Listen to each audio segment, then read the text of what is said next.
Thank you for your cooperation. Where are you from? I'm from Scotland. I'm from Austria. How long have you been in Japan? So we've been in Japan for 4 weeks now. Yeah, we're staying another 2 weeks. Okay. Long trip. Yes. Yeah. So where have you been so far? Lots of places. So we started in the south at Fukuoka, then came up through Kumamoto, Beppu, Hiroshima, Osaka, Kyoto, Okayama, Nagoya, Kanazawa, Takayama, Hakodate, Sapporo, Matsushima, Tokyo. Okay. Many places. Yes. Okay. So I want to ask, since you have been here a long time, I want to ask about your highlights in this story. Wow. Where was most impressive place? Where did you like the most? So I really loved Fukuoka.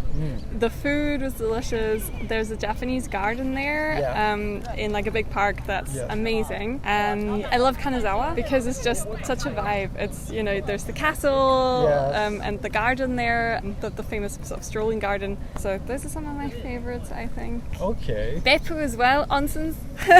Did you guys experience onsen? Yes, yeah. Okay. It's very different to going to a pool in Europe. Because obviously here you're not wearing clothes, and you do in Europe. It's very different. So the first time, was it a little bit shocking, to go naked inside? I think we had quite an easy time of it because the first place we went, it was empty. Okay. So it was kind of by myself, and I think it was the same for you. Yeah. Kind of private. Yeah, so it's kind of private. It's okay, I'm naked in a big room. I can get used to this. And then the next time there was one person, and then the next time it was a bit busier. So I think I got a very easy, smooth into it. It wasn't like walking into a big place full of naked people, and you're like, oh. Honestly, I think you actually get used to it very quickly. I think because it's so normal for everyone around you. In Europe, it would be a thing because everyone in Europe would be like, oh. But because it's so normal, it's this is... Okay. Yeah. What about you? What was your highlights in this tour? We were staying in Kumamoto and we went out to a place called, I think, Raigando Cave. And it is out in the middle of the countryside. You take a bus, which was very adventurous for us because it's not a touristy bus, there's no English on it. So. And I think it was just being out in the countryside, seeing a different side of Japan, because we've always been in the cities before. That was kind of an eye-opening experience for me. Okay. So you like the countryside of Japan too? Yeah. It's honestly probably prefer the countryside in the end. I think you need a good mix because my favorite city in all of Japan is Tokyo. Okay. But it's also because you have so many parks in Tokyo, and it's not just busy. It's you've got greenery and you've got sort of all the little sites and everything. So So your impression of Tokyo was not just a big city, but also a greenery, some mix of nature. For me, the impression is it has everything. There is crazy nightlife, but there's also really calm parks and shrines and very sort of solemn places. It's just got everything, so I love it. Okay. So lastly, what do you want to say to people who want to visit Japan? Go. Visit. Also, don't just do Tokyo, Kyoto, Osaka. Find somewhere, pick somewhere on the map and go there. Just go somewhere else and see something different in the country. Whatever it is appeals to you. It was very nice to talk with you guys. Thank you so much. Yeah, thank you. Thanks. Thank you for your time. Where are you from? I'm from Bulgaria. Bulgaria. Yes. Okay. Sofia? No, small town. Small town. Yes, near the border with Romania. I see. Are you visiting Japan or living in Japan? Yes, I'm visiting. This is actually my third day here. Third day? Yes. And it's first time to come to Japan? Yes, it's first time. Okay. So, firstly, what made you to come to Japan? My partner lives here and works here, so I'm visiting him. Okay, so your partner is Japanese? No, he's Ukrainian. Ukrainian? Yes. Living in Japan? Yes. Okay. So, apart from that reason, was there something were you interested in Japan or something like that? Well, I would say culturally I am. It's very different from what I'm used to from Europe in general. But I am not obsessed with I know people who are big fans and I'm more yes, it's interesting, but I don't know much about it. Okay.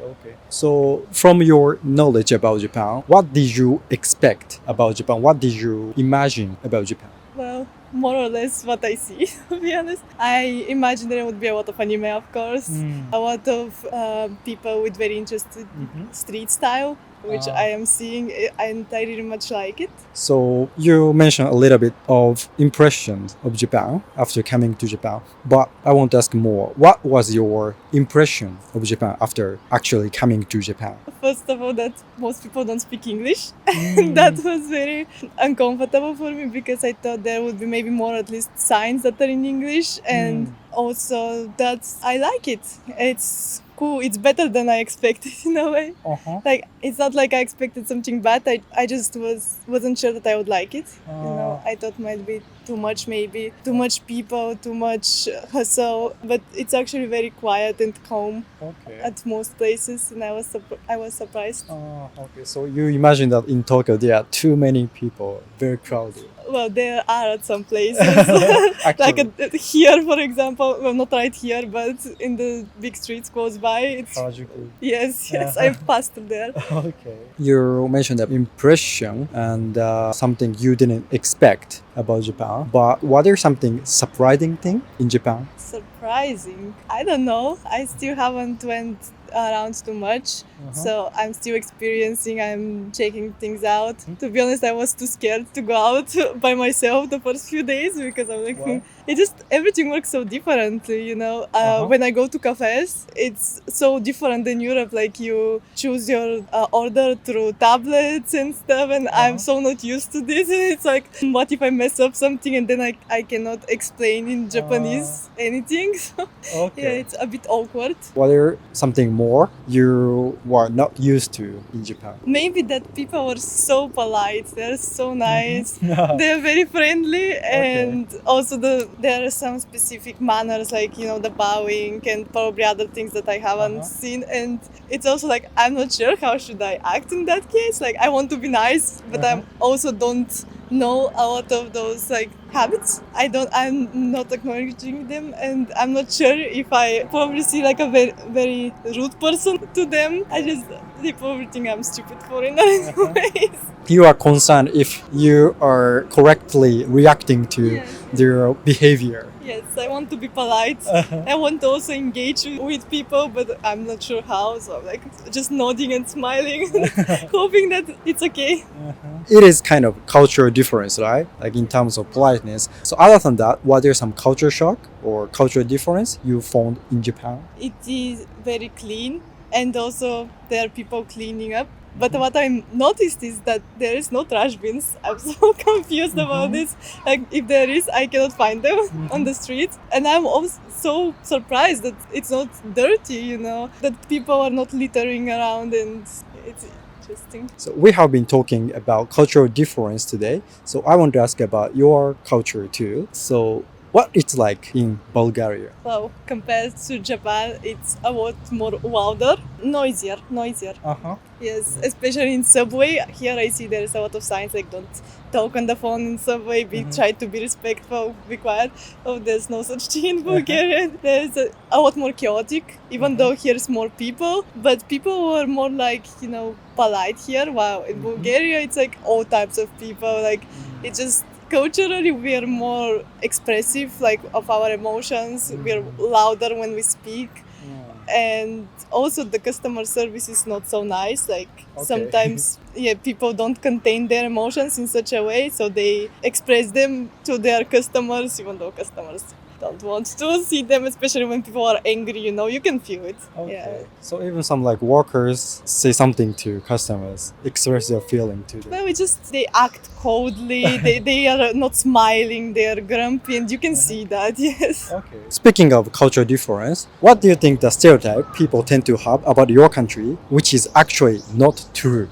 Some cliche? Yes, well, they say when we make the sign for yes and no, they are revolted. So if we do that, it means yes, and if we do that, means no. That is not true. That is not true? It's not true. Everyone tells me that, and I'm always so confused. Like, if someone did that to me, I would also be confused. Like, So lastly, we talked about your country a lot today. So I want to ask about this. If we visit your country, Bulgaria, what do you recommend us to experience about food or some specific places and so on? Yes, I would say you definitely must go to the countryside to see the nature, because I would say that's the best part of it. Like maybe the river lakes or the seaside. That one is good, but don't go to sunny beach. Don't go to sunny beach. Why? Because it's a tourist trap and it's not worth it, and it just gives very bad impression of the country. I would say it's more like, if you want to go get drunk and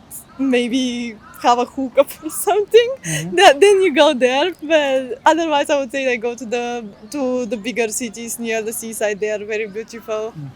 Okay. So in the sunny beach, it's just crazy. Yes, it's not worth it, and also it's very overpriced, so they will scam you. It was very nice to talk with you. Thank you so much. Thank you as well. ご視聴ありがとうございました。いかがだったでしょうか？動画のご感想やテーマのご要望などコメント欄で教えていただけますと幸いです。たくさんのコメントお待ちしております。チャンネル登録の際は通知ボタンもお忘れなく。